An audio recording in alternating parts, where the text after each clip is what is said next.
সুবি ডিগ্রি প্রথম বর্ষের শিক্ষার্থীদের বলার উদ্দেশ্যে আমি অনাথনন্দ রায় কার্তি, প্রভাষক, ইতিহাস বিভাগ, সরকারি মেয়ের ইসমাইল হোসেন কলেজ, রাজঘাট, কুড়িগ্রাম থেকে ডিগ্রি প্রথম বর্ষের শিক্ষার্থীদের উদ্দেশ্যে আমি আলোচনা করতে যাচ্ছি পাল বংশ সম্পর্কে।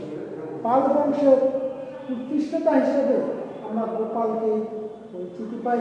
গোপাল সিংহাসনে আসার আগে অর্থাৎ শশাঙ্কর মৃত্যুর পর 650 খ্রিস্টাব্দ থেকে প্রায় 100 বর্ষ এই বাংলায় অরাজকতাপূর্ণ ছিল।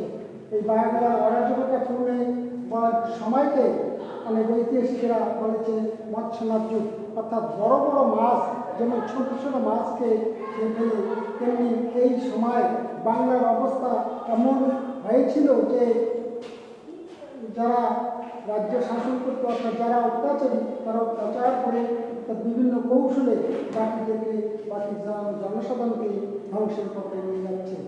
এই সময় কোনো আইন শৃঙ্খলা ছিল না, এই সময় অরাজকতাপূর্ণ ছিল। তাই লামা তারানাথের বিবরণীর মতে আমরা উল্লেখ পাই এই সময় মৎস্যনাথ যুগ। এই মৎস্যনাথ যুগকে অবতীর্ণ করার জন্য পাল বংশের প্রতিষ্ঠা করেছিলেন গোপাল। পাল বংশের পরিচয়ের উৎস আমরা পাই লামা তারানাথের বিবরণ, অর্থাৎ তথাকথিত ঐতিহাসিক তারানাথের বিবরণ থেকে আমরা পাই যে এই অরাজকতার হাত থেকে রক্ষা করেছিলেন গোপাল। এবং বুদ্ধ ধর্ম গ্রন্থ, অর্থাৎ সেই সময় বুদ্ধ ধর্মের প্রচার হয়েছিল এবং এই পাল বংশ জুড়ে বুদ্ধদের প্রভাব প্রতিপত্তি বিস্তার হয়েছিল। এই বুদ্ধ গ্রন্থ থেকে আমরা উল্লেখ পাই পাল বংশের পরিচয়।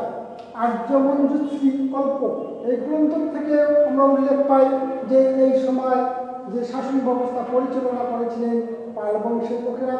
বৈদ্যনাথের কৌমুলি তাম্রলিপি, অর্থাৎ বৈদ্যনাথ, সেখান থেকে কৌমুলি তাম্রলিপি থেকে আমরা পাই বাণগড় তাম্রলিপি, অর্থাৎ বাণগড়ের থেকে আমরা একটি তাম্রলিপি পেয়েছি, সেখান থেকে আমরা উল্লেখ পাই যে পাল বংশের শাসন ক্ষমতা। ও খালিমপুরে তাম্রলিপি, খালিমপুর নামক স্থান থেকে আমরা একটি তাম্রলিপি পেয়েছি। সেই তাম্রলিপিতে আমরা উল্লেখ পাই যে পাল বংশ শাসন ব্যবস্থা পরিচালনা করেছিলেন। রাজা গোপাল যেভাবে এই বংশের প্রতিষ্ঠা করেছে তার সম্পর্কে আমি আলোচনা করব। এই সম্পর্কে এই অবস্থায়, এই অরাজকতার অবস্থায় কে রাজা হবে এটা সিদ্ধান্ত জনগণ দিতে পারেননি, অর্থাৎ সেখানে কোনো আইন শৃঙ্খলা ছিল না। তা এই সময় একটি কাল্পনিক আর নিয়ম সঙ্গে লামা তারানাথের বিবরণীর মধ্যে একটি কাল্পনিক কাহিনী এই কথা বলা আছে ইতিহাসে।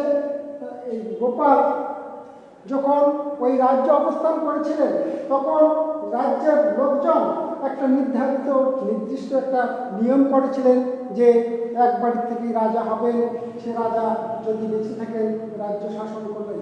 এভাবে বিভিন্ন বাড়ির থেকে বাড়ির কর্তাকে রাজার সিংহাসনে অধিষ্ঠিত করেছিলেন এবং রাত্রিবেলায় সে নবনির্বাচিত রাজা মৃত্যুবরণ করেছিলেন।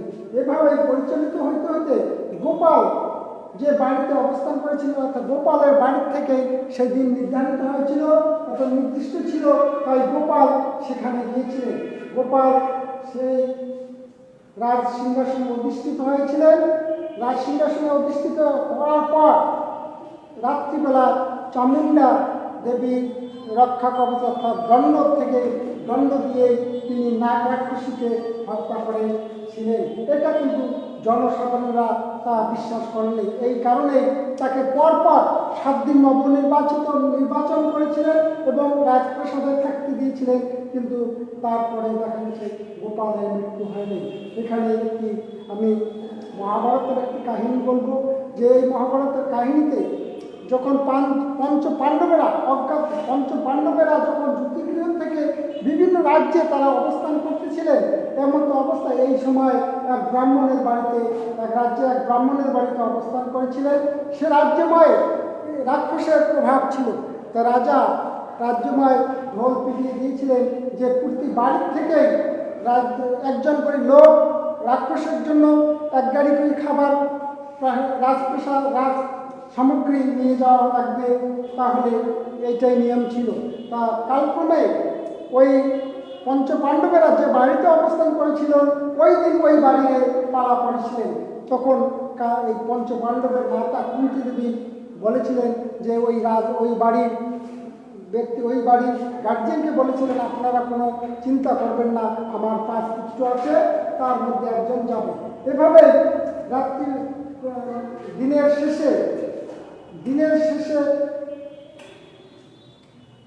দিনের শেষে ভীম এই নগরীতে থাকতেন, যেহেতু তিনি নগরীর ওই বাড়ি এই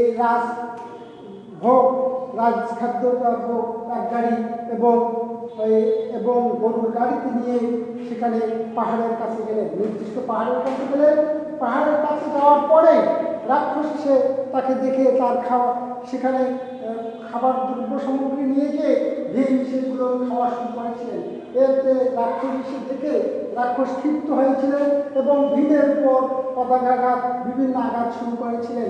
ভীম তার খাওয়া সমাপ্ত করে রাক্ষসকে হত্যা করেছিলেন। সে রাজ্যে রাক্ষস মুক্ত হয়েছিলেন।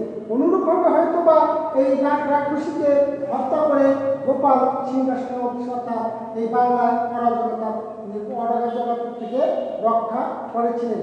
জনগণ কর্তৃক রাজা নির্বাচন, অর্থাৎ সেই সময় অনেক ঐতিহাসিকরা ধারণা করে বলেছেন যে জনগণ এই গোপালকে রাজা নির্বাচন করেছিলেন, কিন্তু সেখানে কোনো নিয়ম শৃঙ্খলা ছিল না।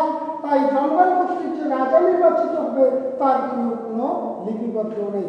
গোপালের রাজত্বকাল ছিল 750 খ্রিস্টাব্দ থেকে 770 খ্রিস্টাব্দ। এই সময় তিনি বাংলার শাসন ব্যবস্থা পরিচালনা করেছিলেন। তার মাঝে সামরিক দক্ষতা ছিল।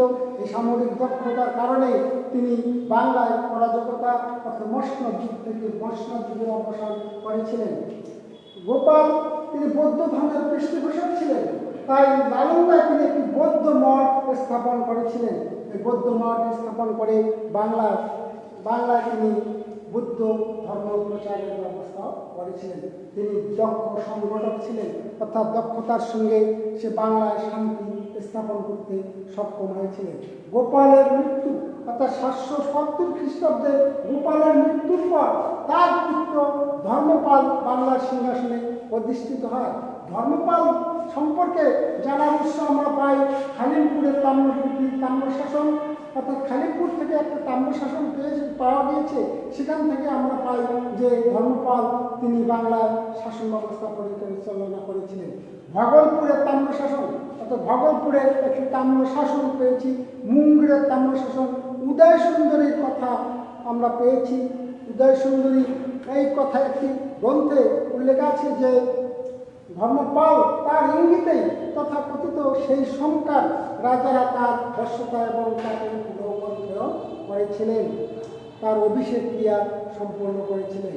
ভারতে বৌদ্ধ ধর্মের ইতিহাস, অর্থাৎ ধর্মপাল সিংহাসনে অধিষ্ঠিত হওয়ার পূর্বেও তার পিতা গোপাল ভারতে এই বৌদ্ধ ধর্ম প্রতিষ্ঠার জন্য নালন্দায় একটি মঠ করেছিলেন।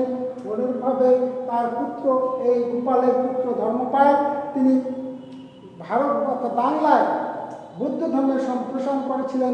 তিনি 50টি মন্দির স্থাপন করেছিলেন। মালদহে প্রাপ্ত লিপি অর্থাৎ মালদহ শহর থেকে একটি প্রাপ্ত লিপি পাওয়া গিয়েছে। সেখান থেকে আমরা জানতে পারি ধর্মপাল বাংলার সিংহাসনে অধিষ্ঠিত ছিলেন। রাষ্ট্রকূট রাজ্যের প্রশস্তি, অর্থাৎ দাক্ষিণাত্য থেকে আর্যাবত্যে অর্থাৎ বাংলার দিকে রাষ্ট্রকূট বংশেরা তারা রাজ্য বিস্তারের জন্য এসেছিলেন, কিন্তু কৌশলে ধর্মপাল তাদের বিজয়ী রাজ্য ধর্মপাল তিনি গ্রহণ করেছিলেন। ধর্মপালের রাজ্য বিস্তার তিনি কনুজে অভিযান পরিচালনা করে কনুজ রাজকে পরাজিত করে তা বাংলার অধীনস্থ করেছিলেন। এই সময় প্রতিহার বংশীয় রাজা বৎসরাজ তিনি কনুজের দিকে অভিযান পরিচালনা করেছিলেন। এই কনুজে তিনি যখন অভিযান পরিচালনা করেন ধর্মপালের সঙ্গে তার মুখোমুখি সংঘর্ষ হয়। ধর্মপাল তার কাছে পরাজিত হয়ে এবং তিনি পশ্চাৎপদ করেছিলেন। এই অবস্থায় দাক্ষিণাত্য রাষ্ট্রকূট বংশের রাজা বাংলার দিকে অভিযান পরিচালনা করেছিলেন। রাষ্ট্রকূট বংশের রাজা যখন বাংলার কনৌজের দিকে অভিযান পরিচালনা করে, কনৌজ তখন বর্ষরাজের অধীনস্থ ছিল, তাই বর্ষরাজকে পরাজিত করে রাষ্ট্রকূট বংশের রাজা বাংলার কনৌজ জয়লাভ করেন। কনৌজ জয়লাভ করার পর রাষ্ট্রকূট বংশের রাজা দাক্ষিণাত্য থেকে যে আর্যবর্ত কনৌজের দিকে গিয়েছেন, সেখানে থাকতে না পেরে ধর্মপালকে তার হারানো রাজ্য ফিরে দিয়ে তাদের স্বদেশে ফিরিয়ে গিয়েছেন। এভাবেই ধর্মপাল তিনি ইন্দ্রায়ুধকে বিতাড়িত করে চক্রায়ুধকে কনৌজের সিংহাসনে অধিষ্ঠিত করায় পুতিয়ার বর্ষরাজের রাজা ক্ষুব্ধ হয়েছিলেন। তাই আবারও ত্রিমুখী সংঘর্ষ হয়েছিল। এবারও বর্ষরাজের পুত্রর কাছে, নাগভট্টর কাছে তিনি পরাজিত হয়েছিলেন এবং লুপ্ত হয়েছিলেন, অর্থাৎ গা ঢাকা দিয়েছিলেন। এরকম অবস্থা এর সময়ে আবারও রাষ্ট্রকূট বংশে, দাক্ষিণাত্য থেকে রাষ্ট্রকূট বংশের রাজা তৃতীয় গোবিন্দ তিনি বাংলার কনৌজের দিকে অভিযান ধাবিত করেন এবং বর্ষরাজের বংশতে তাকে পরাজিত করে তিনি রাজ্য আবার এই বাংলার ধর্মপালকে দান করে তিনি রাষ্ট্রকূট বংশে অর্থাৎ দাক্ষিণাত্য ফিরিয়ে দিয়েছিলেন। এভাবে ত্রিমুখী সংঘর্ষের সম্মুখীন হয়েছিলেন ধর্মপাল।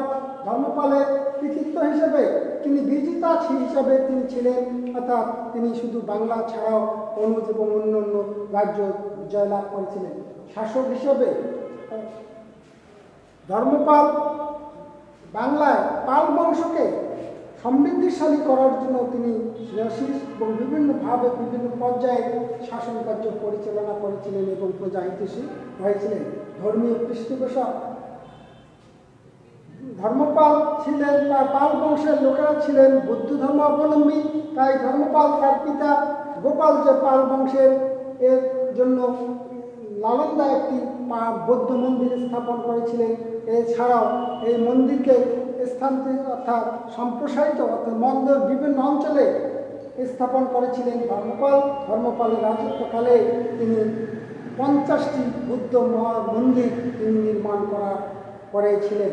তার রাজত্বকাল ছিল 770 থেকে 810। এই সময় বাংলার ধর্মপাল শাসন ব্যবস্থা পরিচালনা করেছিলেন। গোপাল শাসন পাল বংশ প্রতিষ্ঠা করেছিলেন এবং তাকে সমৃদ্ধশালী এবং সম্প্রসারিত করেছিলেন ধর্মপাল। এভাবে তিনি তার জীবনের 40 বছর রাজত্ব করে 810 খ্রিস্টাব্দে তিনি মৃত্যুবরণ করেন। ধন্যবাদ।